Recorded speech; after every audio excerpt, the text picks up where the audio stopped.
Et bonjour à tous et bienvenue sur le podcast de Bye Bye Patron, le podcast de l'immobilier, de la liberté et des gros billets. Et aujourd'hui, on va parler immobilier, plus précisément LCD, donc location courte durée avec Nicolas. Nicolas, il est expert de la location courte durée.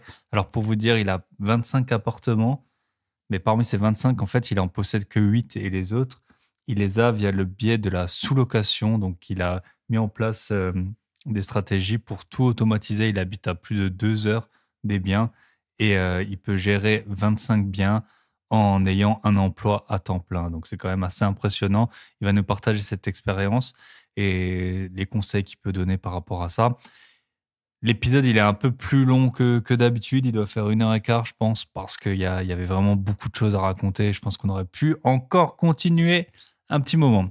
Voilà, donc c'est pas la peine que je traîne sur l'introduction. On se retrouve de l'autre côté avec Nicolas et je vous souhaite à tous une bonne écoute.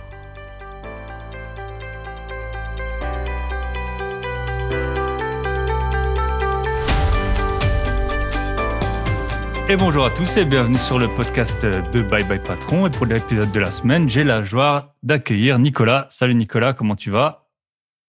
Salut Thibaut, j'espère que tu vas bien. Eh ben, ça va super bien. Je suis très content de t'accueillir. Et aujourd'hui, le thème, ça va être la location courte durée, donc à la fois en tant que propriétaire et en tant que locataire. C'est ça, Donc, en tant que sous-loueur professionnel. ouais, voilà, sous-loueur professionnel. Et ben, si tu peux commencer par te présenter, Nicolas. Donc je m'appelle Nicolas, moi je fais de la location courte durée depuis maintenant septembre 2017. Et entre septembre 2017 et aujourd'hui, j'ai fait de la location courte durée autour de mes propres appartements que j'ai achetés, autour d'une conciergerie, on pourra en revenir dessus. Et maintenant, je développe beaucoup la sous-location professionnelle. Et à côté de tout ça, j'ai toujours une activité professionnelle. Et donc, l'objectif de ce développement de ce business, c'est d'automatiser un maximum de choses, de déléguer un maximum de choses et de standardiser un maximum de choses pour pouvoir allier les deux et pouvoir atteindre mon objectif, c'est-à-dire de continuer à investir dans l'immobilier pour atteindre l'indépendance que moi je souhaite avoir et cette liberté que moi je souhaite avoir. Ok. Et du coup, tu as commencé tout de suite par la location courte durée, dès que tu as acheté ton premier appartement? En fait, j'ai acheté un premier appartement en octobre 2016 et j'ai commencé la location courte durée en septembre 2017. Presque un an après. Donc, au début, quand j'ai commencé à investir dans l'immobilier, c'était voilà, pour avoir un bien, pour ma retraite dans 65 ans. Et rien de plus. Et je connaissais pas du tout la fiscalité à ce moment-là. Je voulais vraiment voilà, un placement sûr. En tout cas, c'était l'idée que j'avais. Quand j'ai cherché le bien, je cherchais un bien avec un locataire. Alors que maintenant, si je cherche un bien, c'est pas du tout là-dedans que je rechercherais. Je cherchais un bien où j'ai aucun travaux à faire. Pareil, si aujourd'hui je devais rechercher, je ne ferais plus ça. Mais au début, c'était vraiment ça mon objectif. Et puis après, une fois que j'ai acheté le bien, j'ai peut-être fait les choses à l'envers, mais une fois que je l'ai acheté, c'est là où je me suis intéressé réellement à l'immobilier.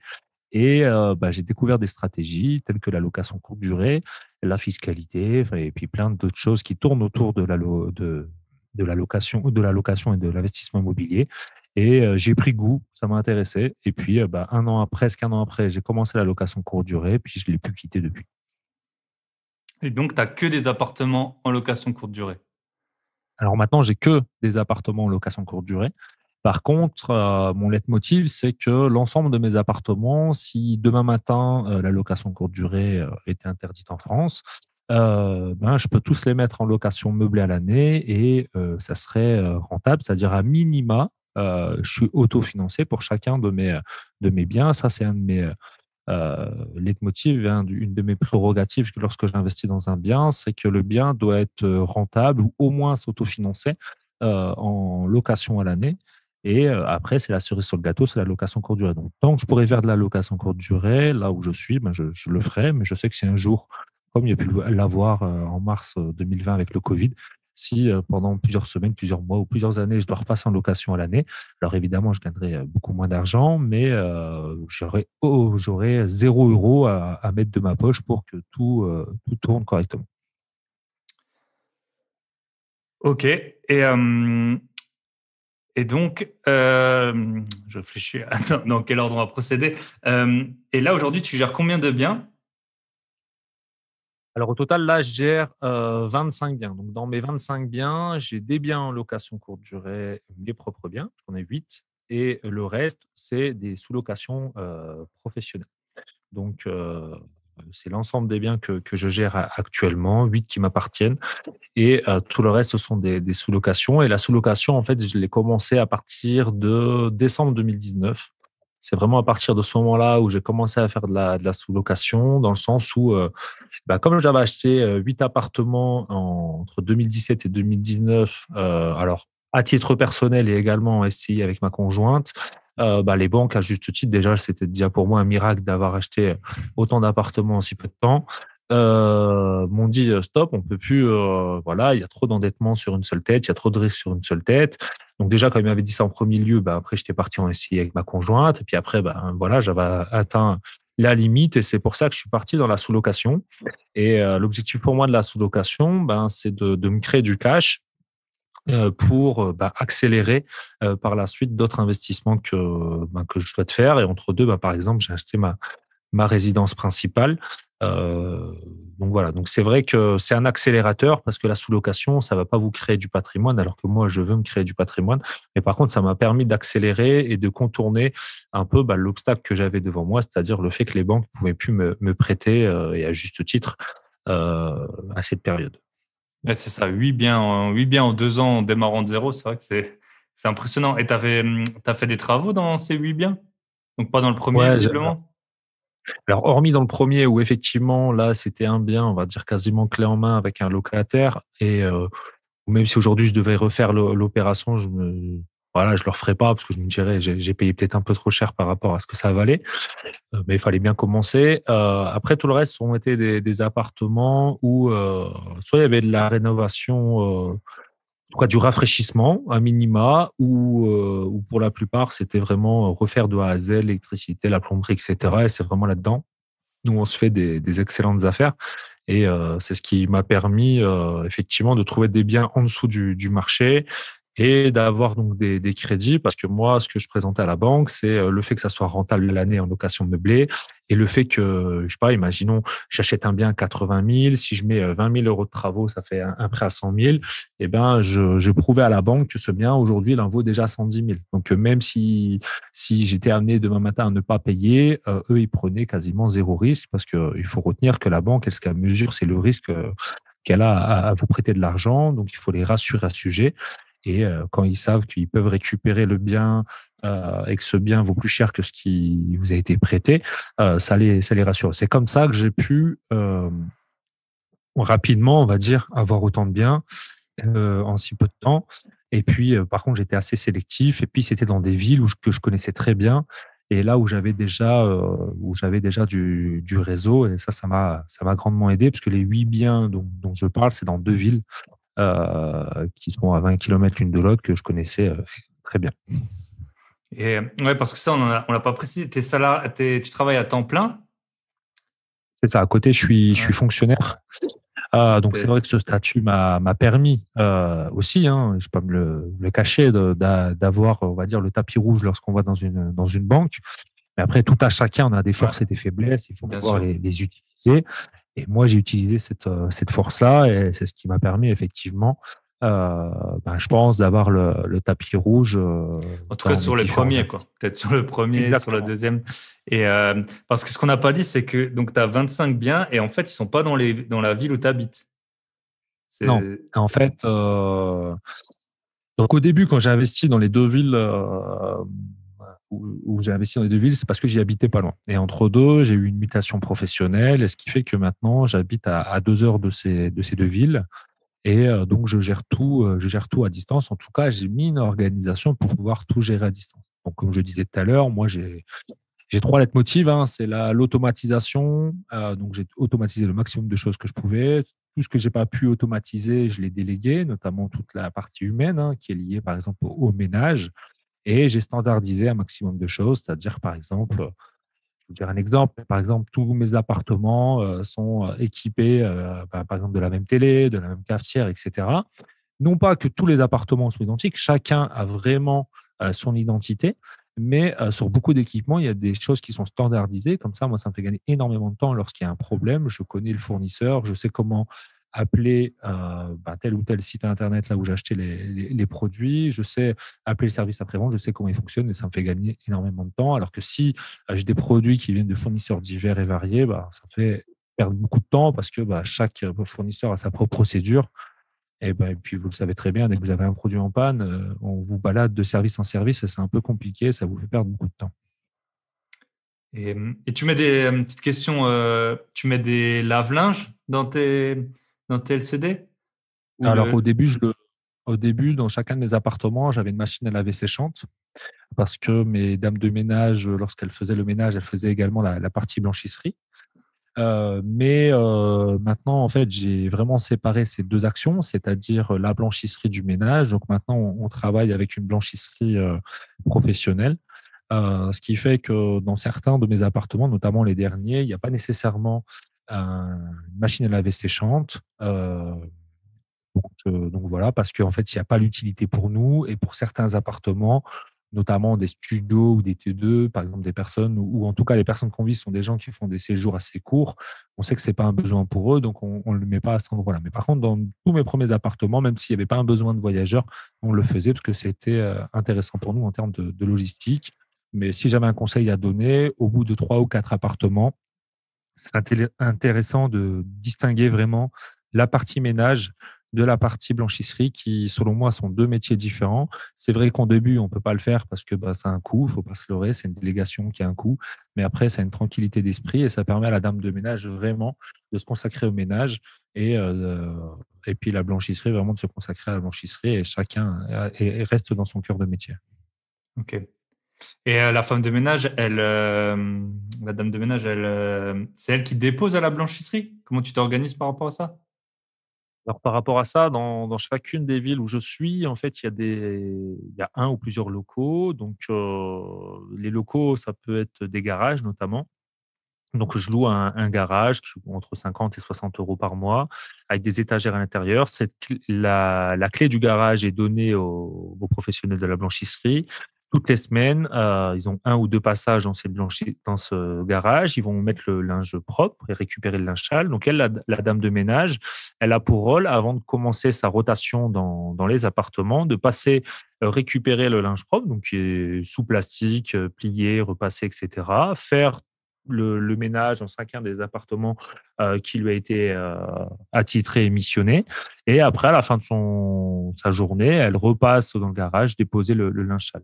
Donc elle, ça lui fait passer juste au garage, mais elle, ça lui fait gagner énormément de temps parce qu'avant, lorsqu'il y avait tout ce qui était blanchisserie géré par la personne qui faisait le ménage, elle devait rester dans l'appartement, attendre que ça sèche, enfin le laver, attendre que ça sèche, et puis elle avait rarement le temps de le repasser. Donc même en termes de qualité, on était moins bon avant qu'aujourd'hui.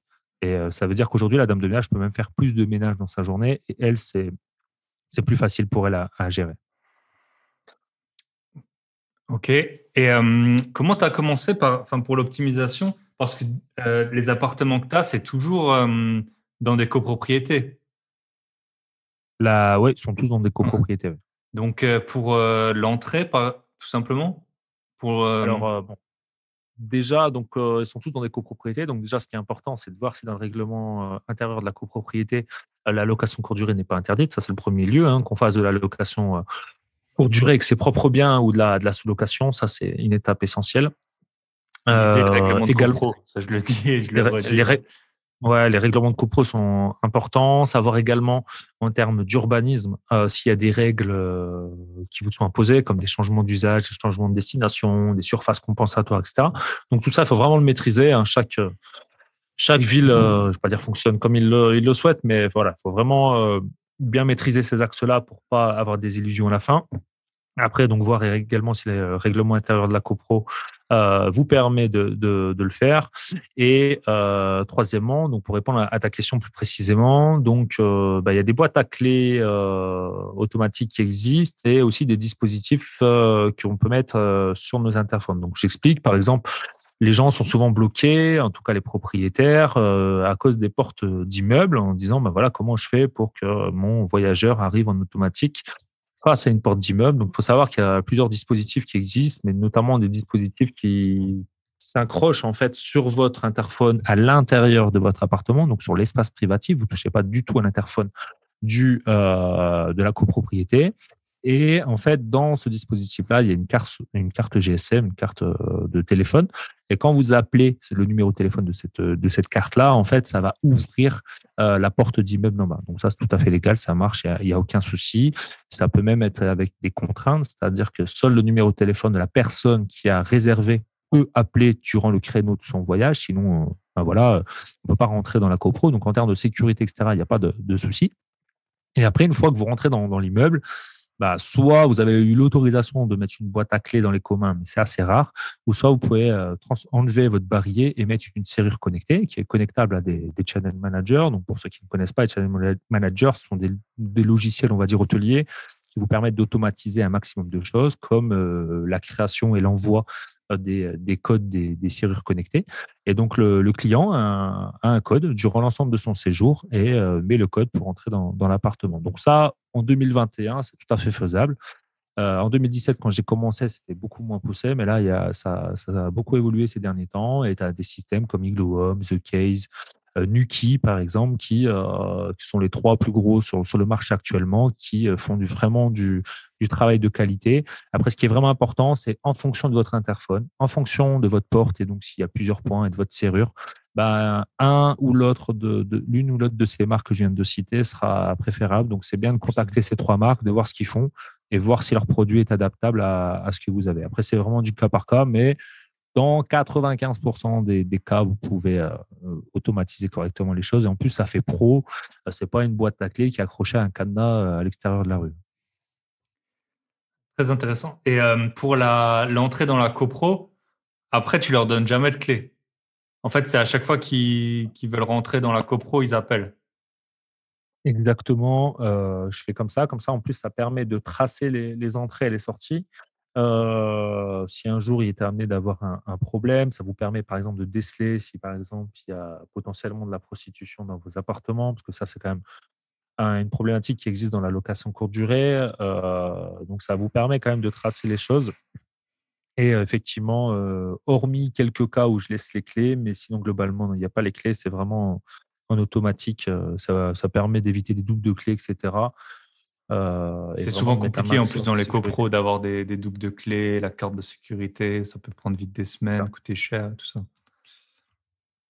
Donc, c'est Et vrai que ça, moi, par ça, exemple, quand je sous-loue un appartement ou quand j'investis dans un appartement maintenant, si je sais que je vais en faire de la location courte durée, au-delà du fait qu'il soit rentable, comme je vous l'ai dit tout à l'heure, c'est un des points que je regarde en premier. C'est si c'est automatisable correctement. Parce qu'il n'y a aucune remise de clé. En tout cas, dans mon business model, il n'y a aucune remise de clé physique. Ce n'est pas les clients que je cible. et ça coûte combien entre le dispositif où tu appelles et la clé connect, la serrure? Une serrure, c'est entre, allez, on va dire 200 euros. Et puis le dispositif, 150 euros. Donc, allez, on va dire 350 euros ou 400 euros d'investissement. Ah, Après, il n'y c'est a pas raisonnable, d'abonnement, il hein. n'y a rien. C'est voilà, Mhm. c'est raisonnable. Et après, le channel manager, c'est, je sais pas, ça dépend. Si c'est Bets24, c'est 20 euros par mois par appartement. Si c'est, par exemple, Superhot, c'est 57 euros pour trois appartements. Enfin voilà, c'est pas des grosses sommes en soi. C'est vraiment des outils qui sont accessibles aujourd'hui. Et si on veut à un moment donné faire du professionnel et du qualitatif, il faut investir. Et c'est important, de plus depuis le Covid, où tous les hôtels pendant un moment ont été fermés. Beaucoup de voyageurs ont appris à connaître la location courte durée au sens meublé de tourisme, pardon, style Airbnb, etc. Et sont restés là-dedans, mais ont des exigences hôtelières et ont une certaine exigence. Et donc, c'est important d'investir dans des produits de qualité et il ne faut pas lésigner là-dessus. D'accord. Et on peut parler rapidement de ton expérience de conciergerie. Donc, tu as une conciergerie que tu n'as plus maintenant. C'est ça. Euh, comment l'idée, bah, l'idée, elle t'est venue, je suppose, à force grâce à ton expérience et, euh, Et je suppose que tu as vu que tu n'arrivais pas à avoir une conciergerie fiable, peut-être. On connaît ça. J'ai interviewé Tania il y a 2, 3 semaines. Elle avait une très, très mauvaise expérience avec une conciergerie. J'en ai déjà eu quelques-unes qui n'étaient pas non plus super bonnes. Donc, bon, comment tu y es venu? Enfin, est-ce que tu gérais que tes appartements? Est-ce que tu gérais d'autres appartements? Et puis, pourquoi t'en es parti? Donc en fait, donc pour rappeler un peu mon histoire, hein, comme je disais, entre 2017 et 2019, j'ai acheté 8 appartements et à un moment donné, c'est questionné avant même que j'ai surtout quand j'ai eu mon 5e, 6e appartement. Donc là, on était à vraiment milieu 2018, enfin fin 2018. Là, je me suis questionné en me disant, j'ai besoin de trouver un système pour gérer mes propres appartements. Et dans la ville où je suis, je m'aperçois que j'ai pas de professionnel qui me propose ça. Donc, à un moment donné, je me suis associé je me suis associé et puis on a créé ce système pour mes propres appartements et également, donc, on a créé ces services pour des clients. Et donc, on a créé une conciergerie à ce sujet parce que, comme tu le disais, alors moi, c'était surtout le fait que ça soit inexistant là où j'étais. Mais effectivement, j'avais déjà entendu une mauvaise expérience par rapport à ça. Et donc, je me suis associé en décembre 2018 pour créer cette conciergerie. Et donc, ça a duré 1 an et demi, mon association avec mon associé. Mais voilà, pour être honnête, ça s'est mal passé avec lui. Donc, j'ai revendu mes parts auprès de mon associé. Et je me suis consacré uniquement à mes propres apparts et à la sous-location, parce qu'entre deux, j'avais créé ma boîte de sous-loc. Et pour parler de conciergerie, en fait, l'intérêt de la conciergerie, c'était que je pouvais en fait vendre un peu mes services et vendre mon expérience que j'avais acquise, c'est-à-dire je savais comment mettre une annonce, mais pas juste mettre une annonce sur Airbnb et Booking, mais l'optimiser correctement pour augmenter ses visibilités, permettre également de savoir quel type de photos il fallait pour chacun des appartements, comment faire le ménage, comment contrôler le ménage, comment automatiser les entrées, comment automatiser l'envoi des messages aux voyageurs. Et tout ça, ça me permettait de le monétiser.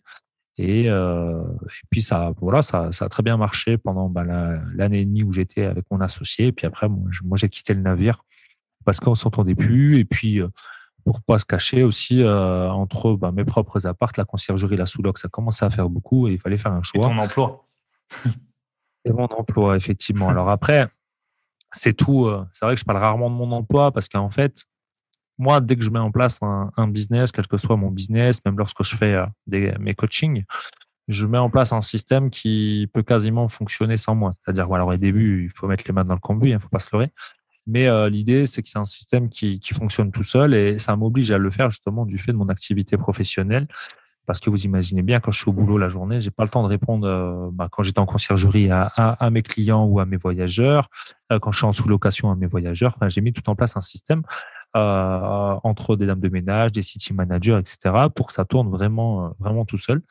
Et ça, c'est vraiment également mon leitmotiv quand je crée un business.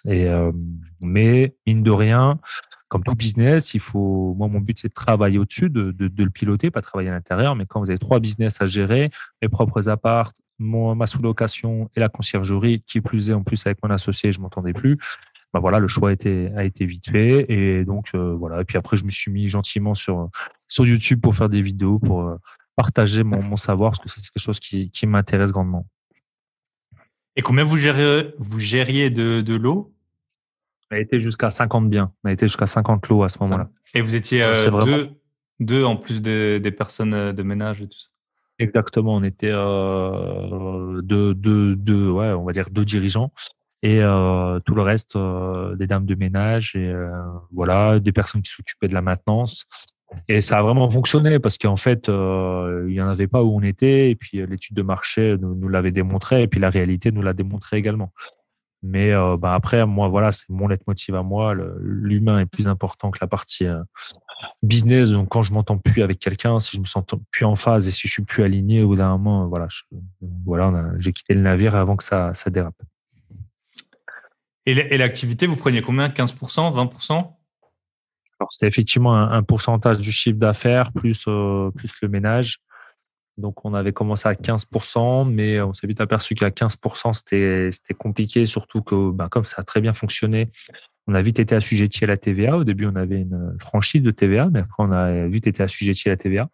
Donc, on est passé à 20% et 20% plus les frais de ménage, c'est ce que font globalement Ouais, la la plupart des plupart des conciergeries concierges. en termes de business model. Après, si je devais refaire une conciergerie, au lieu de chercher 50 lots, j'irais plutôt chercher des lots un peu plus qualitatifs, par exemple des maisons ou des grands appartements à certains lieux. Parce qu'avec 25 ou 30 appartements, j'aurais pu me faire peut-être la même marge et le même chiffre d'affaires, vu que c'était un pourcentage. Et l'idée, c'était d'aller chercher des apparts ou des maisons, ou en Qui se tout loue plus cas cher. des bâtisses qui se louent plus cher. Voilà. Si j'avais un Et les retour maisons, les d'expérience gens, à ils faire. restent plus longtemps, je suppose, aussi. Alors, il reste plus longtemps. Après, il y a aussi un peu plus de vacances, c'est-à-dire dans le sens où certains moments dans l'année, ça se loue un peu moins bien quand même. Mais c'est vrai que globalement, des maisons, des grands appartements, tout ça, ça permet de cracher un peu plus de cash en termes de pourcentage de chiffre d'affaires. Après, il faut trouver un mix. Peut-être un Faut trouver mix aussi, pour. voilà, ouais. Pas que l'été, tu sois sous l'eau parce que tu as Non, toutes non, les maisons exactement. qui sont louées. Et après, on passera à la sous-location. Euh, et à présent, donc, on a vu comment t'automatiser l'entrée. Après, je pense que l'avantage que tu as d'avoir fait des travaux, c'est que les gens qui ont fait les travaux, tu peux les appeler quand il y a des problèmes. C'est les mêmes artisans que tu utilises. Alors, c'est vrai que c'est important lorsqu'on fait de la location courte durée, notamment comme moi, quand vous en avez plusieurs. On pense souvent à la partie ménage, on pense souvent à la partie blanchisserie, mais on oublie la partie maintenance. La partie maintenance, c'est quelque chose qui est quand même primordial. La qualité perçue, c'est quand même quelque chose qui est très, très important. Donc, dès qu'il y a des choses à refaire dans l'appartement, il faut pouvoir le faire rapidement. Et c'est bien que ça soit vos artisans ou un homme, ce que j'appelle un homme à tout faire, c'est pas négatif quand je dis ça, mais c'est quelqu'un qui a de l'or dans les mains et qui sait faire plein de choses avec qui travailler. Donc c'est vrai que la plupart du temps, ce sont des artisans qui ont déjà agi dans mes appartements, mais sur certaines choses, par exemple, les artisans n'aiment pas trop se déplacer. S'il faut repeindre un pan de mur, s'il faut revisser un robinet, s'il faut juste refaire un joint de carrelage, etc., ça les embête de se déplacer pour ça.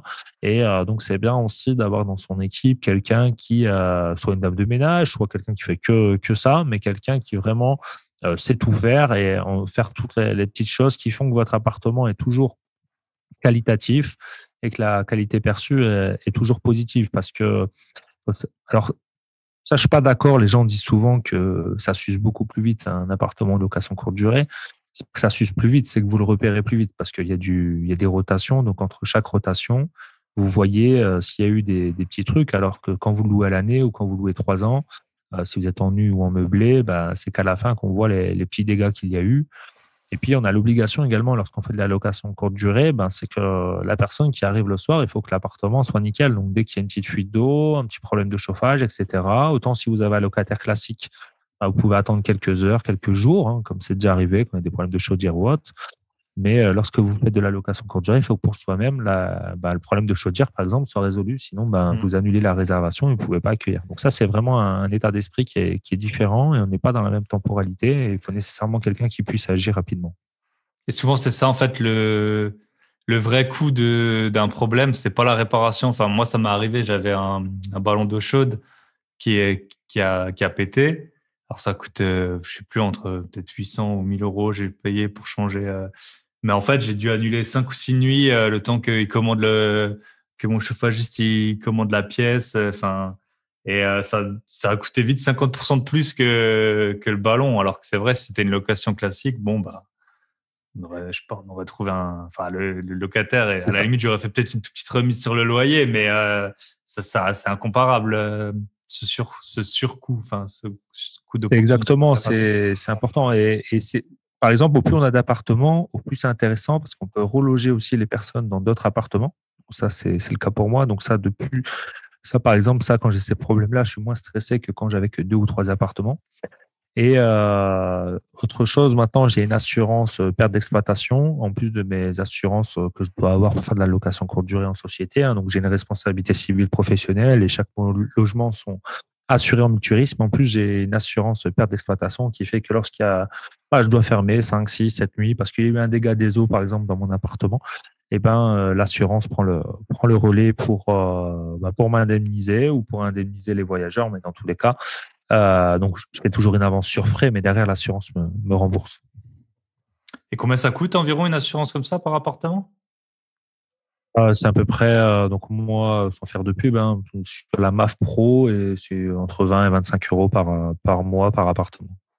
C'est 305, en gros, c'est 300, 350 € à l'année par appartement. Ouais. Après, Donc quand tu as un dégât, moi j'ai eu un dégât des eaux cette année, on était bloqué plusieurs, plusieurs semaines, c'est sûr que ça aurait été vite rentabilisé.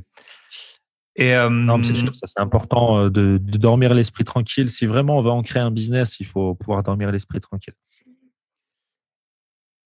et, euh, et là, t'as plusieurs dames de ménage.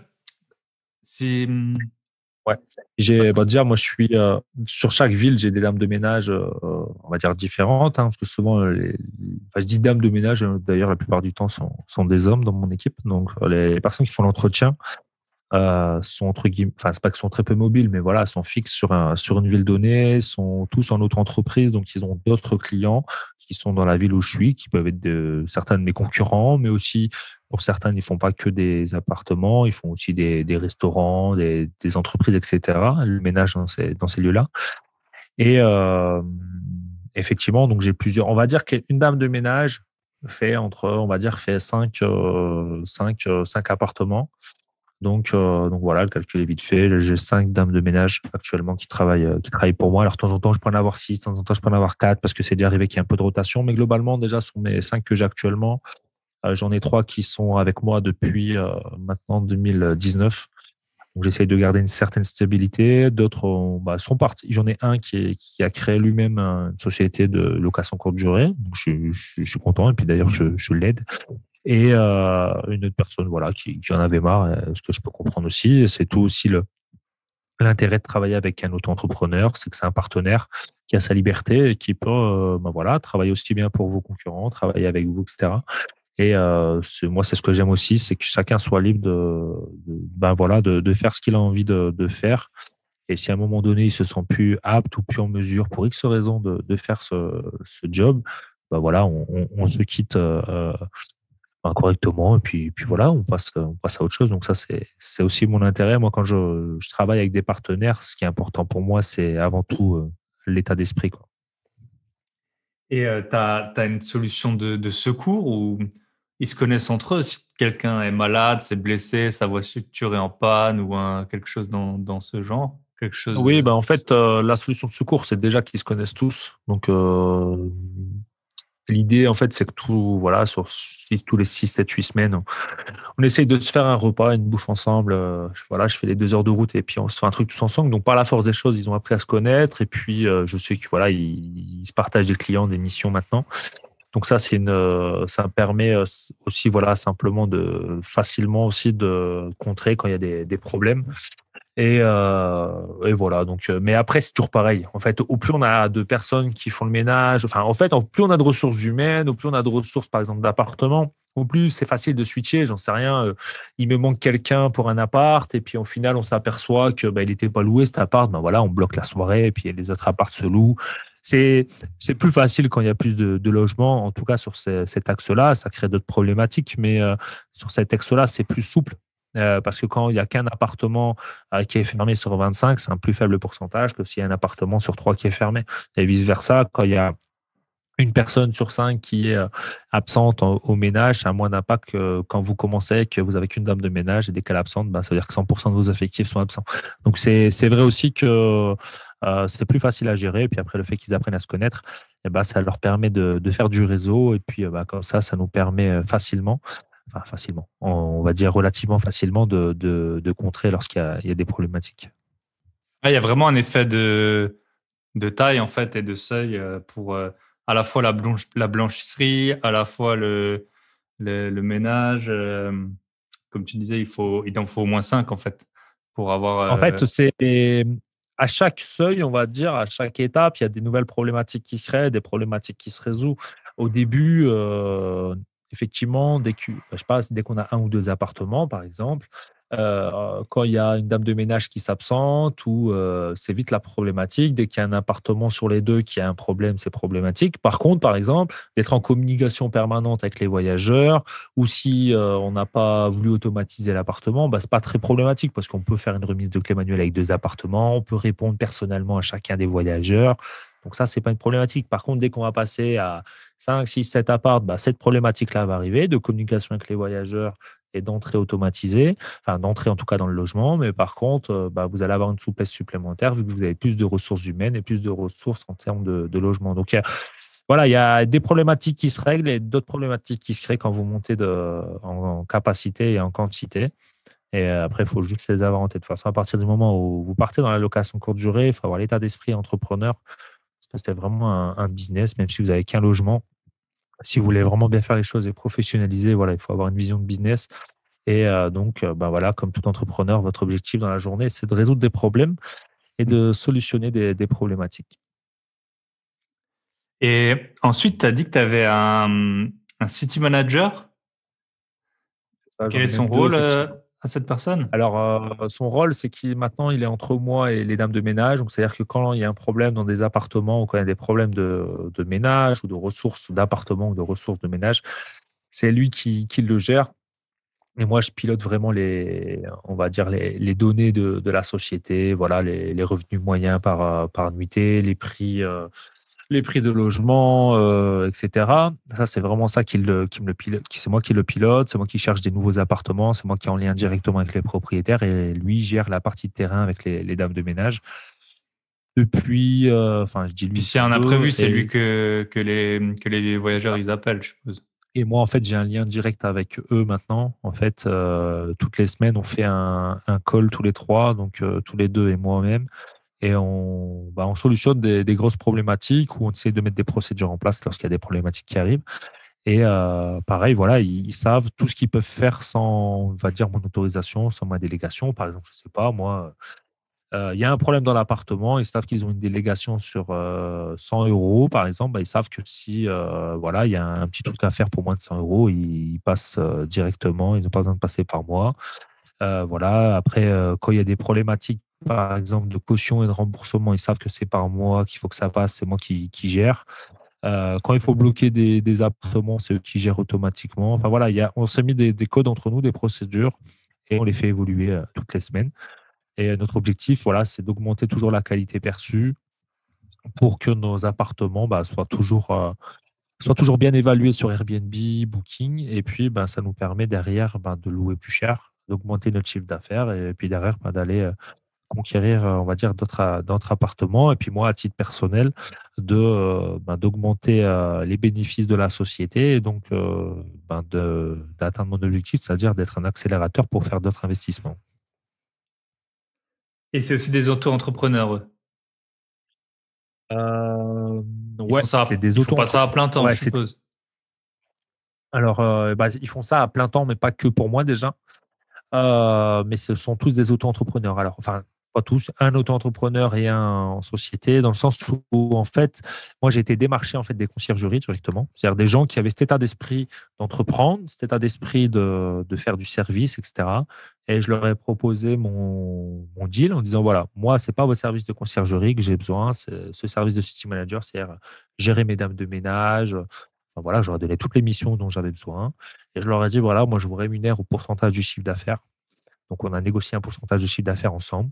C'est-à-dire qu'au plus il y a de résa, au plus la qualité perçue augmente, au plus les prix augmentent, au plus vous gagnez, au moins vous faites votre travail. Je perds, mais vous perdez avec moi. Et donc ça Tout le marche monde est très dans le même bien. bateau. Tout le monde est dans le même bateau. Mais j'ai été chercher des conciergeries, c'est-à-dire des gens qui avaient déjà d'autres clients et qui avaient des. Parce que là, je voulais quelqu'un voilà, qui a cet état d'esprit, parce qu'en gros, je vais lui donner mes rouages de mon système. Donc, il faut que ce soit quelqu'un qui ait de confiance et que je sais qu'il va durer dans le temps avec moi. Et depuis que j'ai choisi mes deux city managers, je ne les ai jamais changés, il n'y a jamais eu de rotation à ce sujet. Et ça a été important. Je dis pas que ça a été facile, hein, parce que j'étais voir d'autres conciergeries qui m'ont envoyé bouler en me disant, moi je fais que de la conciergerie et puis votre projet, moi, je m'en fiche. Mais voilà, je pense qu'il faut être aussi innovant. Donc ceux qui veulent vraiment développer un business, voilà, soyez aussi innovants autour de vous. Il y a des gens qui ont cette qualité pour vous accompagner. Ils proposent un service qui, pour l'instant, ne vous correspond pas, mais allez les voir. Proposez ce que vous aimeriez qu'ils vous proposent. Et après c'est une négociation, et puis ça match ou ça ne matche pas. Mais c'est important de créer du réseau et la plupart d'entre vous, je pense qu'il faut simplement faire ça, passer cette démarche et puis ça va fonctionner. Ok. Très intéressant la façon de procéder. Et maintenant, on peut passer donc sur la sous-location. Donc, c'est un peu ta particularité, on peut dire. Enfin, il y a peu de gens qui font ça. Euh, donc, la sous-location, comment donc on a vu comment tu y es arrivé. Donc ça, c'est parce que les banques te prêtaient plus. Bon, elles t'ont prêté déjà pour pour 8 projets, donc ce qui est pas mal. Donc il y a plusieurs questions. La première, c'est comment tu choisis les biens et comment tu convaincs les propriétaires, parce que les propriétaires, ils mettent pas une annonce sur le Bon Coin, ils cherchent à louer pour sous-location Airbnb un appartement. Donc, Alors, bon, déjà, avant même de trouver, il faut être déjà dans un cadre juridique voilà, qui correspond à la sous-location. Donc, on peut le faire sous différents angles, mais moi, je le fais via une société et j'utilise un bail spécifique. Donc, on peut utiliser soit un bail civil ou soit un bail commercial dérogatoire. Déjà, ça, c'est le cadre légal pour pouvoir faire. En tout cas, c'est dans ce cadre légal qu'on le fait. On peut faire aussi de la sous-location dans d'autres cadres légaux, mais que moi, je maîtrise moins et que je ne fais pas. Donc, je vais parler que de ce que je connais.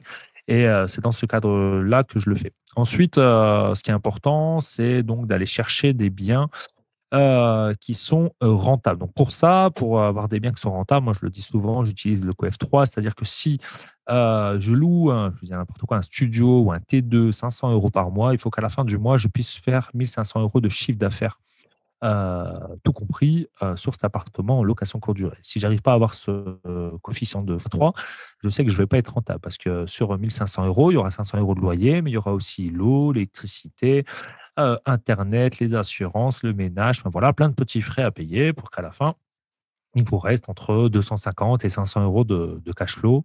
C'est un peu ce que je vise. De temps en temps, on peut faire plus, de temps en temps, on peut faire un peu moins, mais c'est un peu l'objectif que je vise. Et donc, on va aller voir dans chacune des villes, voilà, combien se loue un studio, un T2, un T3, sur le marché, sur le Bon Coin, location meublée. Moi, je cherche souvent que des locations meublées, comme ça, les appartements sont déjà meublés, ça m'évite des frais supplémentaires.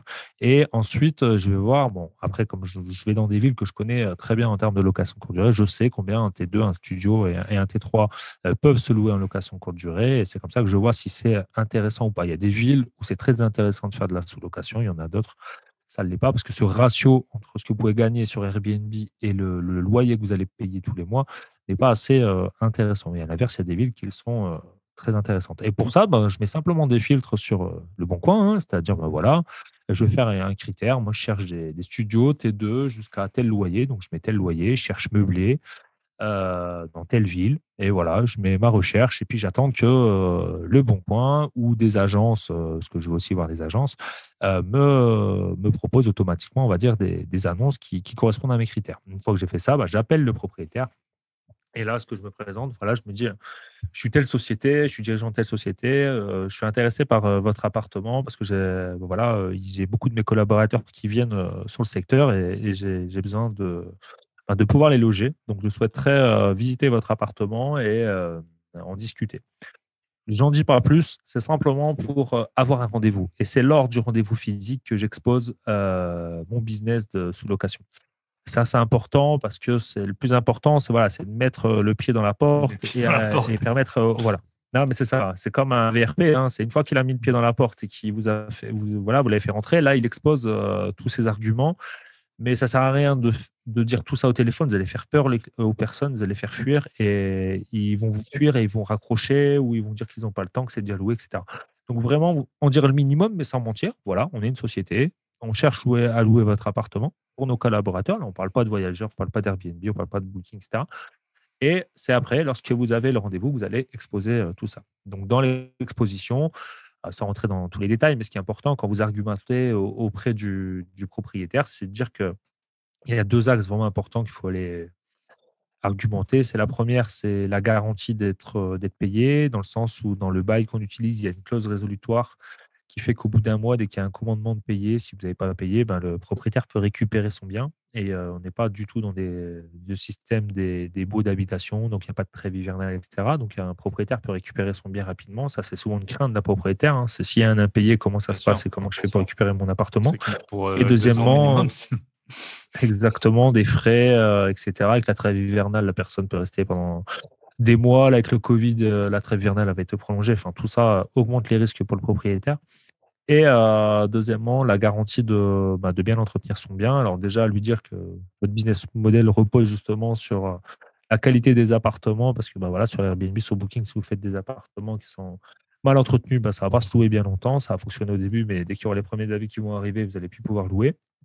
Et vous allez pouvoir, par exemple, partager votre annonce via le lien Airbnb, Booking, et le propriétaire va pouvoir suivre en temps réel un peu l'entretien de son appartement. Et s'il n'est pas satisfait, ben, il fait fonctionner le préavis du bail et il récupérera son appartement. Donc, c'est vraiment tous ces axes-là qu'il faut lui promouvoir pour lui montrer l'intérêt. C'est important parce que quand vous allez parler de sous-location professionnelle, quand vous allez montrer le bail de sous-location professionnelle, il va être un peu effrayé parce que c'est un sujet qu'il ne maîtrise pas. Et donc, nécessairement, comme tout humain, quand on ne maîtrise pas, dès qu'on sort de sa zone de confort, la peur va arriver. Et donc, c'est important de rassurer le propriétaire.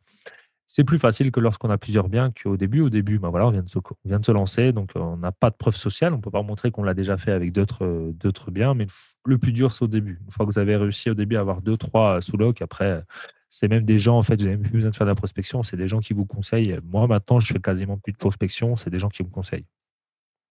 Ok. Et tu disais tu utilisais deux types de bail, de baux, deux types de C'est beau, hein. bail, de baux, différents. Quelle est la différence entre les deux? En fait, pendant longtemps, dans la location professionnelle, on a utilisé ce qu'on appelle le bail commercial dérogatoire, qui est encore valable, hein, mais dans ce bail-là, on va dire il y a quelques contraintes, quelques contraintes. Et il y a le bail civil, il y a un bail civil qui existe pour faire de la sous-location et qui permet en fait d'enlever ces différentes contraintes. Par exemple, une contrainte toute simple, un bail dérogatoire commercial, il est valable 3 ans. Au-delà de 3 ans, il faut signer un bail 369, ce qui fait qu'au bout de 3 ans, vous allez nécessairement refaire une négociation avec le propriétaire pour re-signer un nouveau bail, sinon vous ne pouvez plus exploiter son bien. Donc à ce moment-là, si vous êtes face à un propriétaire, on va dire malin, il va peut-être vouloir augmenter le loyer, il va peut-être vouloir vous faire supporter de nouvelles charges, etc. Donc c'est une négociation. Alors que sur le bail civil, déjà, vous êtes sur des papiers de reconduction. Et donc, ce que vous avez négocié aujourd'hui est valable dans le temps, hormis si aussi à l'intérieur de ce bail, vous avez mis une évolution du loyer avec un pourcentage, etc. Mais voilà, c'est négocié dès le début, vous n'avez pas à renégocier par la suite. Donc ça, c'est par exemple un des exemples qui fait que le bail civil est moins contraignant sur certains axes. Et donc, voilà, il permet exactement la même chose, mais il va vous enlever quelques contraintes. Mais si Et, vous avez l'un ou l'autre, vous pouvez en faire de la sous-location de façon légale sans aucun problème, hein. et en tant que professionnel, souvent on entend, en tout cas pour les locaux professionnels, que le locataire il prend en charge la taxe foncière. Est-ce que ça c'est quelque chose que tu fais? Est-ce que ça dépend du bail, ça, ou non? Alors, effectivement, dans la sous-location professionnelle, ça peut être un des leviers de négociation avec le propriétaire. Je le fais, c'est un de mes leviers de négociation. Pour certains appartes, je paye la taxe foncière ou un prorata de la taxe foncière, pour d'autres non. Parce que, par exemple, voilà, je suis intéressé par le bien, je sais pas, le propriétaire avait décidé de me louer 500 euros. Et il dit, voilà, ouais, mais comme je sais que vous allez faire du Airbnb, je voudrais vous le louer plus cher, 550. Je dis, non, moi, je suis pas d'accord avec ça, je veux pas louer plus cher, moi, c'est 500 euros ou rien. Mais par contre, voilà, je peux vous payer un prorata de la taxe foncière si vous le souhaitez. Et souvent, ils sont étonnés. Et puis, en fait, je leur dis, oui, effectivement, on est dans un cadre commercial, par exemple. Et donc, on peut le faire. Donc, ça peut être un levier. Moi, en tout cas, je déconseille de Tout de suite se mettre à surlouer. nu Ouais. ou quelque Ouais, chose de se comme ça? mettre à nu et de surlouer un bien. C'est-à-dire, si voilà, sur le bon coin, la personne l'a mis à 500 euros, moi, ce que je préconise, c'est maximum 10% supplémentaire, donc 550. Mais si la personne commence à demander 600, 700, 750, déjà, peut-être que vous serez plus rentable. Et puis, ça ne correspond pas à ce que vous avez trouvé initialement sur le bon coin. Et donc, ça ne correspond plus à vos critères. Et donc, c'est important à ne pas être dans l'émotionnel, mais ça, c'est comme tout investissement, hein, et vraiment d'être sur des chiffres. Et de temps en temps, il faut accepter que même si le bien était bien, justement, eh ben, on ne pourra pas le sous-louer parce que le business model ne tient pas avec ce bien-là. Ok. Et quand tu t'es lancé ou tu accompagnes des gens aussi, donc tu as peut-être c'est dur, je pense, à déterminer, mais un ratio de succès, ça représente quoi? Combien tu dois faire de propriétaires pour avoir tes premiers sous-location, tes premières Moi, ce sous-locations? que souvent, en 60 jours, en 60 jours de recherche, vous avez votre bien en location courte durée, en sous-location. Donc, 60 jours, pourquoi? Parce qu'au début, ce qui est important, c'est de savoir dans quelle ville on cherche. Parce que le but, c'est si on veut être efficace, c'est pas de mettre une recherche élargie sur le bon coin, sinon on se retrouve avec 30 biens par jour et on n'arrive pas à les filtrer, les sélectionner. Donc, vraiment un secteur précis, avec des critères précis, comme je vous disais tout à l'heure, avec le COF3, par exemple. Et ensuite, eh ben, à chaque fois qu'il y a un filtre qui se déclenche, eh ben, d'appeler le propriétaire et de suivre l'argumentaire que j'exposais très rapidement tout à l'heure. Mais l'idée dans les coachings, dans les 3-4 premiers coachings qu'on fait ensemble, c'est vraiment d'exposer le lieu où on va chercher, comment on va le chercher. Et après, une fois qu'on a le propriétaire au téléphone, comment on le dit. Enfin, qu'est-ce qu'on dit et comment on le convainc. Et ça, une fois que vous avez ça, comme je dis souvent, voilà, en 60 jours, vous pouvez récupérer un bien en sous-location si vous faites correctement les choses et si vraiment vous êtes motivé. Ça reste de la prospection. Donc, c'est-à-dire que si vous n'osez pas appeler, si vous osez pas parler, si voilà, vous n'avez pas un peu de bagou, ça peut Ça être peut être compliqué. plus Donc, c'est compliqué, pour ouais. ça qu'avant même d'accompagner quelqu'un dans le business de la sous-location, voilà, je m'entretiens avec lui par téléphone, hein, gratuitement, et on en discute pour voir si la personne est vraiment faite pour faire ça. Donc, j'accompagne des gens vraiment dans la sous-loc, et après, j'accompagne aussi des gens qui ont leur propre bien et sur lesquels ils veulent automatiser, optimiser leur location courte durée. Et ça, bah voilà, c'est un autre profil de personne, mais c'est pour ça qu'on a toujours un appel téléphonique d'une demi-heure, 1 heure ensemble pour apprendre à se connaître rapidement et pour voir si vraiment on est aligné. Parce que moi, l'idée, c'est si j'accompagne quelqu'un, c'est qu'à la fois, à la fin, il y a une vraie transformation. C'est-à-dire que si la personne est motivée, elle doit pouvoir atteindre ses objectifs. Mais je veux vérifier vraiment que la personne soit motivée parce que sinon, c'est une perte de temps pour cette personne et pour moi. Et moi, mon but, c'est d'avoir des gens qui réussissent et j'ai pas envie de leur faire payer des choses qui, par la suite, je savais dès le début que ça irait pas parce que c'était pas la bonne personne initialement. Ouais, c'est vraiment une démarche un peu commerciale. Il faut vendre le concept et le projet aux loueurs, donc aux propriétaires. Et quand tu choisis tes sous-locations, donc là, on a bien compris qu'il y avait une question de loyer. Est-ce que dans les emplacements, tu privilégies ou surtout t'évites certains types de biens? Je sais pas si tu es près, par exemple, d'une gare, ça c'est pas mal ça, ou des choses comme ça. En fait, en location courte durée, ce qui est vraiment important, c'est d'être à côté d'un centre d'intérêt. Mais un centre d'intérêt, ça peut être large. Ça peut être effectivement une gare, ça peut être un centre-ville, ça peut être une école, genre une école de commerce, ça peut être un centre des congrès, ça peut être un parc d'attractions, ça peut être un monument, ça peut être un lieu visité, ça peut être une zone commerciale ou une zone de chalandise.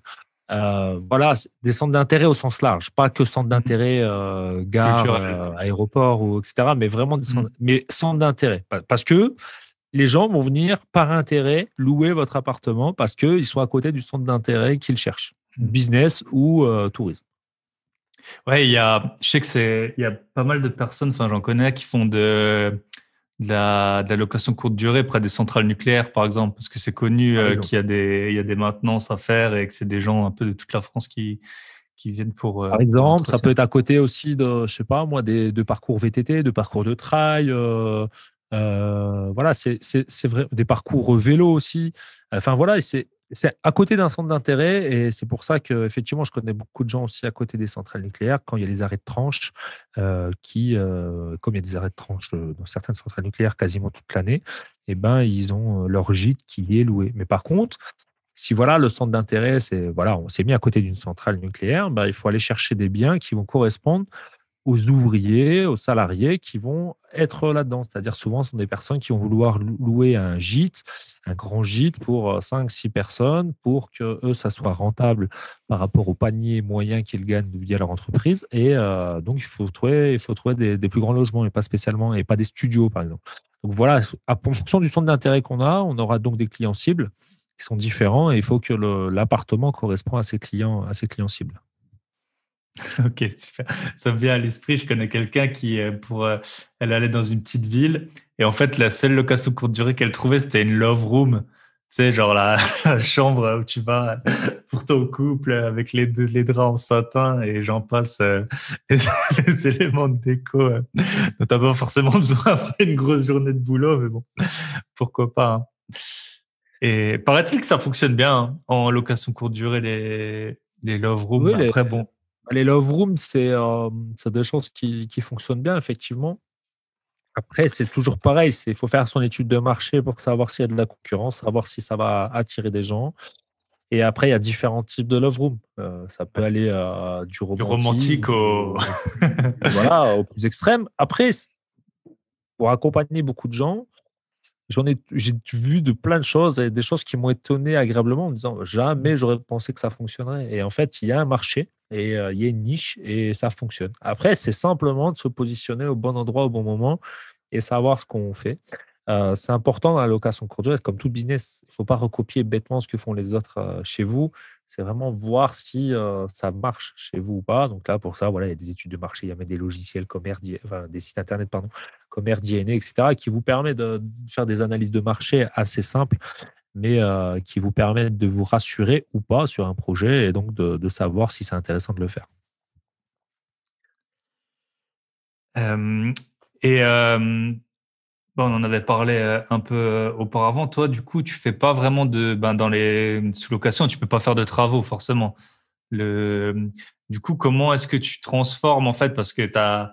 Bon, déjà, je suppose que tu vas pas prendre le meublé où il y a les meubles de la grand-mère récupérés style empire, enfin, sauf si tu veux faire un truc un peu dans le thème, mais tu vas, je suppose, prendre déjà un bien avec des meubles bah, qui rendent bien sur les photos et puis à l'usage. Et après, qu'est-ce que tu rajoutes? Tu rajoutes, je suppose, de la déco, de l'électroménager.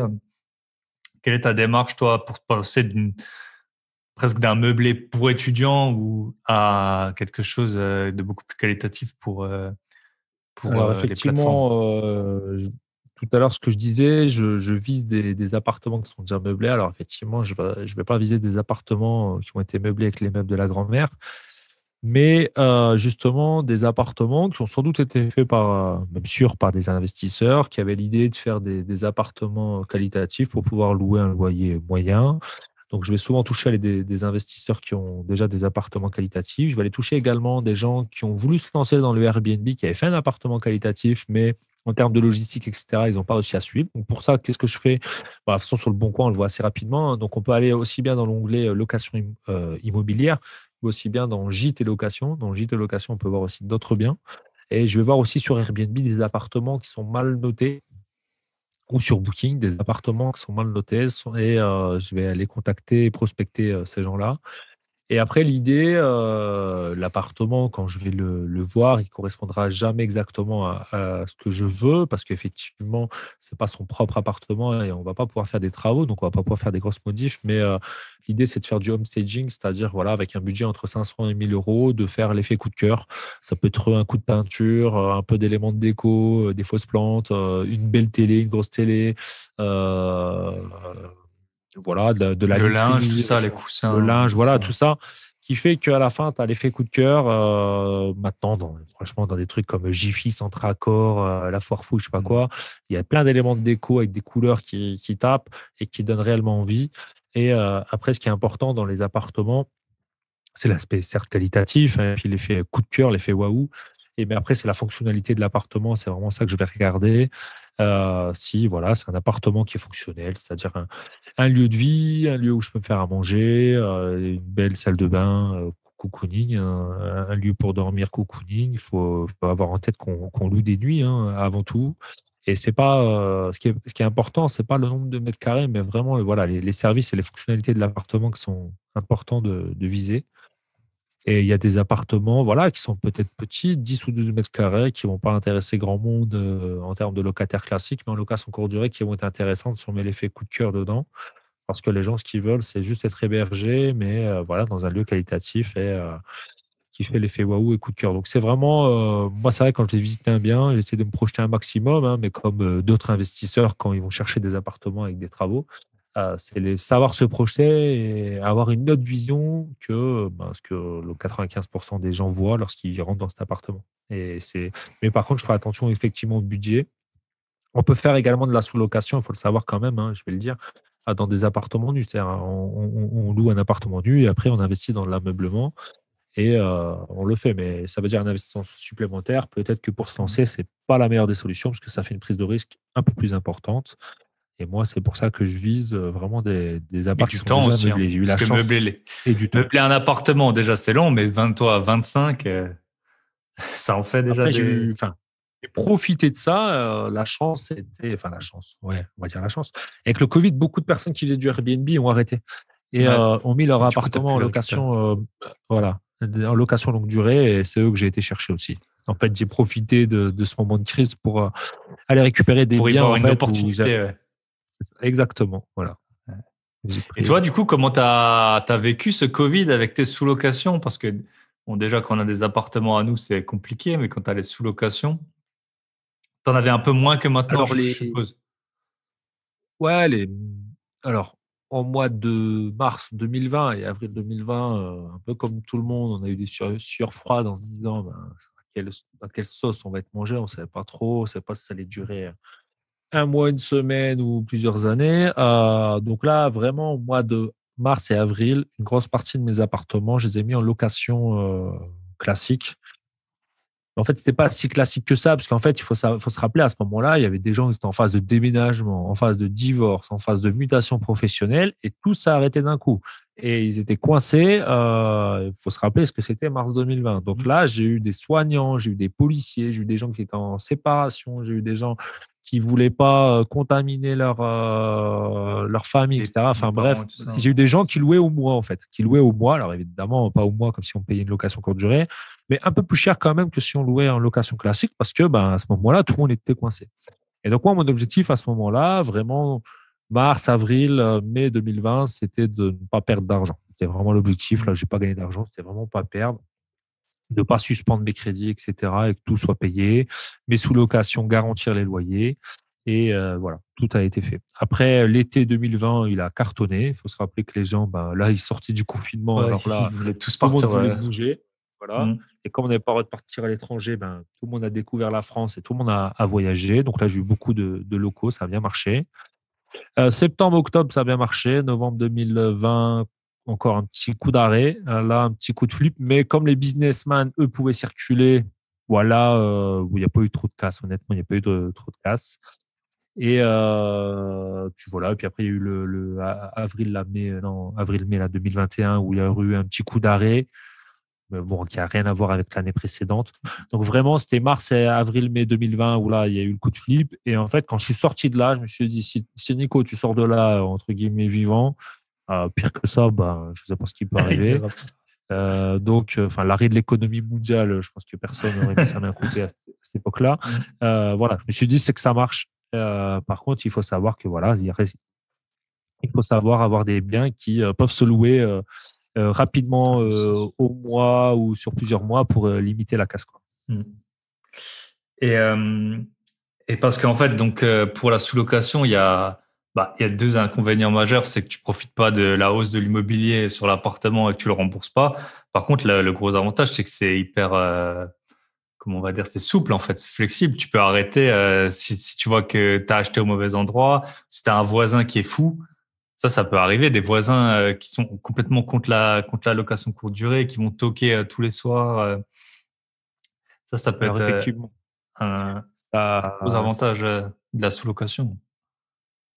ça c'est un des gros avantages, c'est la flexibilité, c'est-à-dire aussi bien pour le propriétaire que pour le locataire, donc moi-même.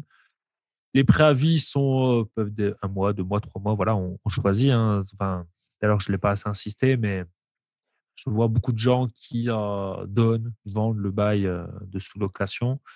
L'obtenir, c'est pas la problématique, c'est savoir comprendre ce qu'il y a dedans pour pouvoir l'expliquer au propriétaire. Ça fait partie des arguments et surtout de savoir ce qu'on peut modifier ou pas à l'intérieur pour que tout reste légal. Et dans ce qu'on peut modifier, effectivement, il y a les préavis et c'est ce qui ramène une certaine flexibilité. On peut avoir un préavis, par exemple, d'1 mois pour le bailleur et de 3 mois pour le preneur.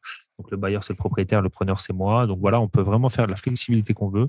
Effectivement, si on s'est loupé sur un bien, moi, ça m'est déjà arrivé, hein, en toute franchise, et voilà, on arrête et on n'est pas engagé sur 15, 20, 25 ans et on n'a pas de banque à rembourser et Et de avec un frais de risque d'avoir une notaire. perte à la fin. Ouais. C'est ça. Alors après, voilà, c'est l'avantage. L'inconvénient, c'est on capitalise pas, on fait pas de patrimoine. C'est pour moi c'est quelque chose qu'il faut faire en parallèle de l'investissement immobilier pur et simple pour capitaliser et faire du patrimonial. Voilà. Donc pour moi, il faut faire les deux. Alors après, en fonction des situations de chacun, il faut peut-être commencer par l'un ou par l'autre, en fonction si on a une capacité d'endettement dès le début ou pas. Mais que l'un ou que l'autre, enfin, par exemple, que faire de la sous-location, en l'occurrence, euh, pour moi, ça, en tout cas, à titre perso, ça n'a pas de sens parce que ça veut dire le jour où j'arrête, j'ai rien. Voilà, j'ai rien et tout s'arrête. Alors, c'est pour ça que je capitalise un maximum à côté. Il y a des investissements immobiliers et puis, voilà, ce n'était pas l'objet du podcast, mais j'investis aussi également sur des produits financiers dès que je le peux également. Avec tout cet argent. Oui, parce qu'en fait, l'argent, tu n'en as pas besoin pour vivre. Donc, tu disais 200 à 350 euros par mois que tu arrives à dégager par sous-location, c'est ça? Donc, Exactement. Et après, il y a aussi, il faut laisser de l'argent dans ta société.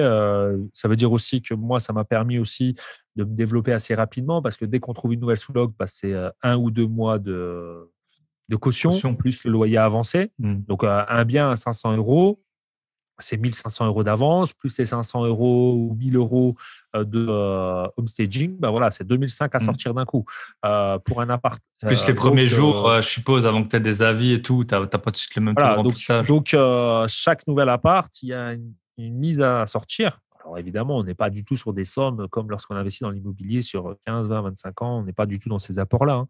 Mais voilà, aussi, il faut avoir ça en tête parce que quand on dit qu'il faut zéro pour faire de la sous-location, il faut très peu d'argent par rapport à un investissement immobilier, mais il ne faut pas zéro. Il faut quand même créer la société, mettre un capital dans la société et Ouais, en avoir fait, tu as vite 1 an de cash flow, je sais pas comment tu appelles ça. PDF, Le hein. temps que tu récupères ces 2500 ou 3000 Ouais, euros.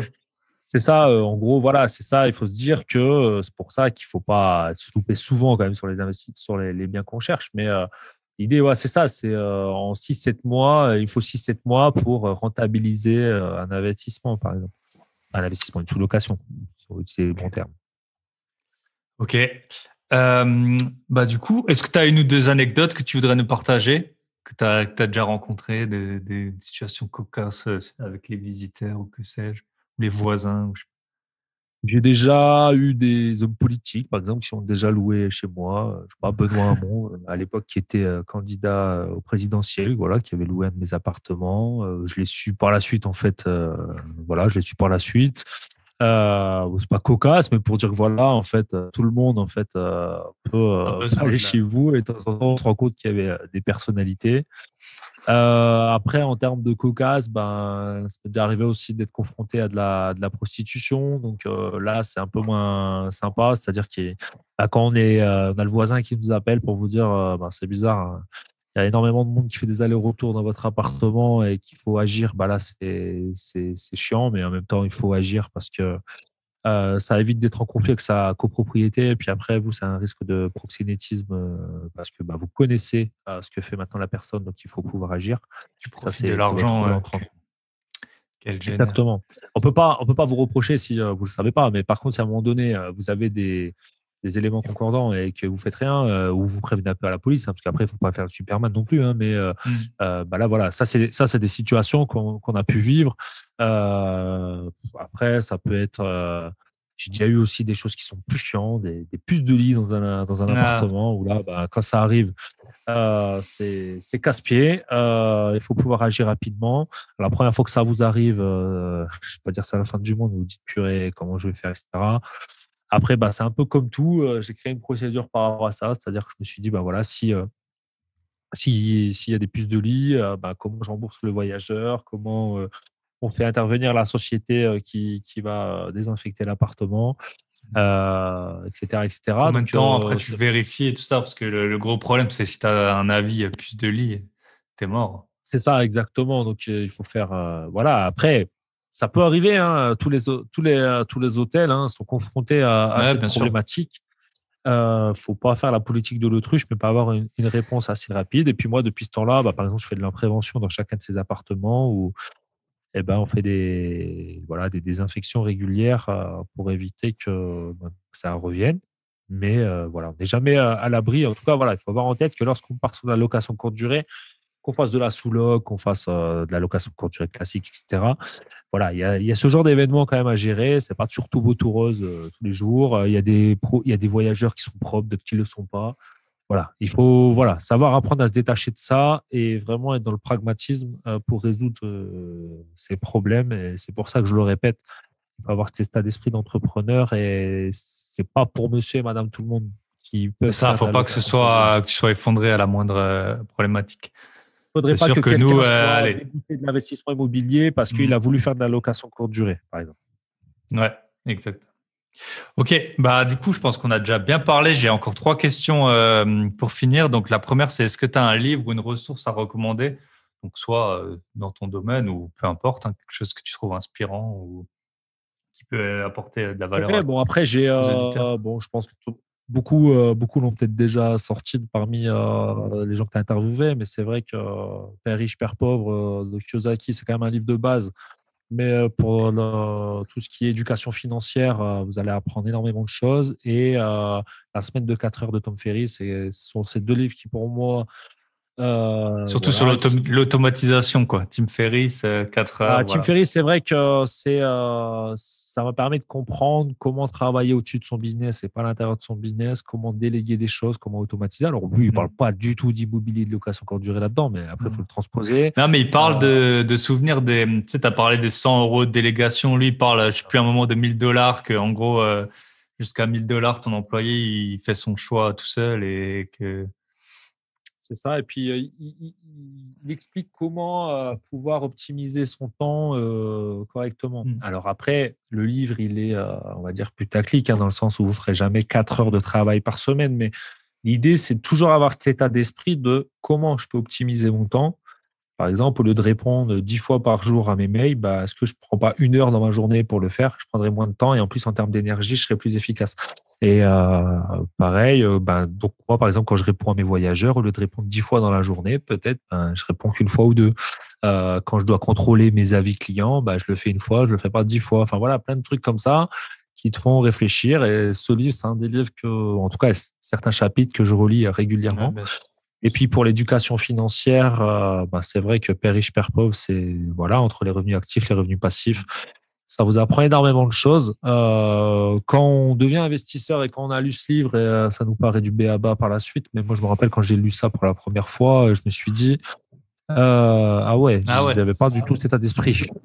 Mm. J'étais à l'ouest. Ouais, c'est ça. Moi, je l'ai lu Euh, plus tard. C'est vrai qu'il m'a pas trop marqué, alors que je l'ai déjà conseillé à notamment mon beau-frère, je lui avais offert et pour lui, il était subjugué. C'est vrai que ça dépend des livres que tu as déjà lus et à quel moment tu les lis. mais Et ça, on c'est n'en des a livres pas. de base et qui sont simples à lire Mm. aussi en Ouais. plus. Et on n'en a pas parlé. En revenant sur Tim Ferriss, combien de temps tu dirais que ça te prend toute ton activité, on va dire hors prospection et hors coaching, vraiment Moi, le. si là actuellement, la manière dont j'ai structuré ma société, ça me prend allez, 3 heures par semaine.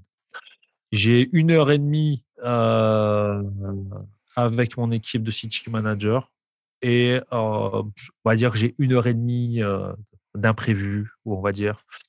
que je dois gérer, enfin d'imprévu, enfin c'est pas d'imprévu, mais où c'est gestion aussi de la Ouais. société, payer les factures, rendez-vous avec l'expert Ouais. comptable, tatati tatata. En moyenne 3 heures, vraiment hors coaching, hors tout ça, mais parce que moi j'ai créé un business où je suis au-dessus. Voilà. Après, Mm. il y a des gens qui vont me dire, moi je veux donc évidemment comme je délègue, je diminue ma marge qui me reste pour moi, mes bénéfices nets pour moi, mais c'est Et ma sinon, ce manière de serait penser. Après, ingérable. il y a des 25 appartements, c'est complètement non, mais ingérable. après, par contre, je connais des gens et je pourrais comprendre. Par exemple, imaginons que c'est en burn-out aujourd'hui, qui veulent quitter réellement leur taf, et ben, ils vont me dire, bah, moi, entre moi et mes dames de ménage, je veux pas de city manager, je veux pas payer 2 city managers. Moi, cet argent, c'est moi qui vais le garder, c'est moi qui vais faire le rôle de ce city manager. Ça va me donner un nouveau taf à la place de mon taf actuel, et je vais me ressortir un salaire plus élevé ou identique à ce que je gagnais. Mais je sais pourquoi je le fais. Voilà. C'est Mm. juste rappeler pourquoi on le fait, quel est le sens. Voilà. Et moi, l'idée, c'était pas de créer un nouveau job. Moi, je suis très bien dans ce que je fais actuellement. Mais par contre, de créer un business, c'était important pour moi. Ok. Deuxième question, si je te donnais 100 000 euros tout de suite, qu'est-ce que tu en ferais? Ce que j'en ferais, ben, je les investirais. Alors, je pourrais les investir. Alors, déjà, je ferais une sorte de portefeuille, c'est-à-dire que je les investirais une partie dans l'immobilier, une partie dans des investissements financiers. Dans les investissements financiers, bah, je ferai des choses actives et des choses passives. Donc, des choses passives type ETF, par exemple. Et genre, je mettrai une partie de cet argent sur un ETF monde, voilà, que je mets en Mm. DCA, où je mets cet argent-là. Après, une partie un peu plus active pour faire du trading et essayer d'optimiser des choses. Par exemple, actuellement, avec les cryptos, on peut se faire on peut dynamiser certaines choses, mais Crypto, ouais, très peu. hier, le ATH du Bitcoin à Ouais. 60 000. Mais là, je prendrais qu'un petit pourcentage de ces 100 000 euros pour faire cette prise de risque et pour essayer Bah, bien sûr. d'optimiser. Mais tout le reste, je serais sur des choses plus passives. Donc, comme je disais, donc, par exemple, un ETF ou après, moi, investir dans un immeuble de rapport et ça pourrait me faire une partie d'apport. J'investirais aussi dans des parts SCPI. Je mettrais un peu aussi dans de l'assurance vie, un peu partout. Mais en fait, l'idée, là, je pourrais pas te dire les pourcentages de chaque, mais vraiment dans l'idée, ça serait de créer un portefeuille où dedans, j'ai de l'immobilier, on va dire papier, de l'immobilier physique, de l'immobilier au sens, par contre, immeuble de rapport, c'est-à-dire où je m'emmerde pas, enfin, excuse-moi du terme, mais je m'emmerde pas avec des copros, là, par exemple. Mm. Les copros, ça coûte un bras et puis c'est pas toujours intéressant. Donc vraiment, voilà, pour être autonome là-dessus et sur des placements financiers. Parce que pendant longtemps, moi, j'ai pas été sur des placements financiers. J'avais comme s'il existait que l'immobilier dans ma tête, alors que c'est complètement faux. J'étais trop là-dessus et c'est pas bon d'être surexposé sur un actif. Parce que l'immobilier reste un actif. Donc voilà. Donc l'idée, ça serait voilà, d'être sur différents actifs, des parties qui sont vraiment passives où j'ai rien à faire. Alors ça veut dire que la rentabilité est plus faible, il ne faut pas se leurrer, et des choses où moi je peux apporter ma plus-value. Et moi je sais que ma plus-value, je peux l'apporter sur des choses comme à trouver un bien rentable, etc. Et c'est là-dessus que j'irai. Mais je ne ferai pas un voyage avec, je n'irai pas dépenser mes 100 000 euros demain matin parce que j'ai compris qu'avec ces 100 000 euros, aujourd'hui, je vais travailler pour les faire travailler. Et puis après, ils vont me sortir régulièrement un rendement qui va me permettre justement de quasiment arrêter de travailler. Alors, ça, c'est pareil, hein, tous ceux qui sont entrepreneurs, en Ah, tout c'est cas, ça, qui toi, ont tu as créé leur presque 2 ou 3 richesse, boulots. Faut pas rêver, tu n'arriveras jamais à arrêter c'est clair. Et du jour au puis, lendemain et rien non, et faire. puis, de toute façon, on le voit, ceux qui ne sont pas entrepreneurs, ils se disent, mais je ne comprends pas, les gens ils sont entrepreneurs, ils ont de l'argent, ils sont millionnaires ou je ne sais pas quoi, et ils continuent toujours. Pourquoi? Ben, parce qu'en fait, ces gens, ils se sont créés eux-mêmes et ils ont eu l'habitude, c'est des gens, ils sont proactifs. En fait, ils sont toujours en train Mm. d'avancer, avancer, avancer. Et à un moment donné, ce n'est pas l'argent qu'ils cherchent, c'est de l'adrénaline, c'est des émotions, etc. Et ça n'existe pas, il y en a toujours, mais il ne faut pas croire que le jour où vous avez atteint une certaine liberté, que vous allez être sous les cocotiers. Sinon, en fait, vous allez vous ennuyer, vous allez rien faire, etc. Quelqu'un Surtout qui quand s'est on a construit bossé par lui-même, tellement pour y hein, arriver. C'est ça, en fait. c'est exactement ça. Celui qui s'est construit par lui-même, eh ben, il va toujours essayer de construire quelque chose et il va jamais s'arrêter. Et donc, c'est pour ça que. Et puis, j'entendais des gens qui ont atteint leur objectif et qui sont tombés dans une certaine dépression parce que, justement, ils n'avaient plus rien à faire. Ils avaient été longtemps Mhm. très, À très la dynamiques, recherche ils de ne quelque chose. foutent plus rien. Et après, ils disent, Donc, ah, en fait, c'est voilà. ça. Ça fait 15 ans que je fais ça. Pour, en fait, juste ça. Ouais. C'est ça. Ok. Et dernière question, est-ce que tu as une citation, un dicton que tu voudrais partager Alors moi, Faites de la LCD, ça ramène des billets. il y a une phrase toute simple, hein, mais qui paraît bateau, mais que c'est simplement passe à l'action. Moi, je vois tous les jours, mais tous les jours dans les gens que je... Bah, ce que tu me dis, je le sais. Ok, tu le sais, c'est bien. Et tu l'as fait sinon? Non. Bah, voilà. Bah, passe à l'action, fais. Et simplement, passe à l'action. Aujourd'hui, en 2021, il y a des contenus sur YouTube, sur Internet. Alors, après, il ne faut pas partir dans tous les sens. Il ne faut pas courir après tous les lièvres. Il faut se concentrer soit sur l'IMO, soit sur la crypto, soit sur, voilà, il faut commencer par un point. Il ne faut pas partir partout. Mais juste simplement, passe à l'action. Il y a des choses, on sait que ça fonctionne. Les gens savent que ça fonctionne. Ils vont vous dire au quotidien, bah, je le sais, je le sais. Ah, mais le but, c'est pas d'être une encyclopédie et de le savoir. Le but, c'est de passer à l'action et de le faire. Après, c'est sûr que quand on passe à l'action, on passe dans la pratique, on ne sera pas parfait, on n'est plus dans la théorie. Il y a des choses qui vont fonctionner, des choses qui vont moins bien fonctionner. Mais vraiment, c'est juste cette phrase-là. Mais passe à l'action et tu verras que les choses vont changer. Si tu passes jamais à l'action, bah, dans 10 ans, 15 ans, 20 ans, tu es dans la même situation qu'aujourd'hui. Et puis, bah, rien n'aura avancé, quoi. Ok. Eh ben, merci beaucoup. Avant de finir, si on veut te contacter, donc toi, tu peux accompagner des gens s'ils souhaitent, donc pour se lancer dans. C'est que dans la sous-location ou dans n'importe quelle location courte durée?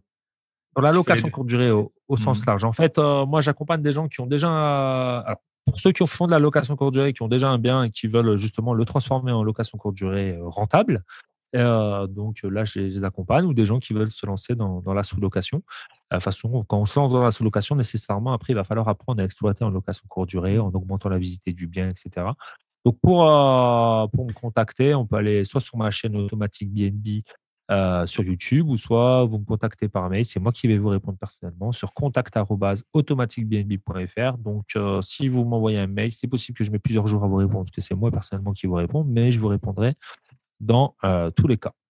Ok. Et je mettrai le lien dans la description du podcast. Eh ben, écoute, Nicolas, ça m'a fait super plaisir. Et je te souhaite plein de bonheur et de réussite pour la suite. Et à très bientôt. Bye bye. Et voilà, on arrive au terme de ce podcast, de cet épisode qui aura duré, ça aurait été le record, plus de 1h20. J'espère que vous avez appris plein de choses sur la location courte durée et que si vous hésitiez encore avant de vous lancer, eh ben là, vous avez toutes les clés. Si vous avez besoin, vous pouvez contacter Nicolas. Avant de terminer, je voulais vous indiquer qu'en fait, j'ai refait mon planning donc en fait, j'arrivais un peu au bout du planning de mes invités et du coup, j'ai refait mon planning des futurs podcasts et j'ai booké énormément d'invités et j'hésite en fait à passer à 2 épisodes par semaine. Alors, ce sera pas pour toujours, ce sera pour quelques semaines ou quelques mois. Donc, dites-moi ce que vous en pensez, si vous pensez que ce sera trop ou si vous voulez plus de podcasts. Par exemple, la semaine dernière, j'en ai enregistré 3. Donc, soit je suis tranquille pour 3 semaines, soit je pourrais en poster éventuellement un le samedi également. Voilà, j'attends vos retours sur Instagram. Hein, vous connaissez Bye Bye Patron ou alors sinon par email à info@byebyepatron.net. Et ben, je vous souhaite une bonne semaine et n'oubliez pas, si le concept de la retraite à 65 ans vous paraît peu tentant, pensez à multiplier les investissements. Bye bye.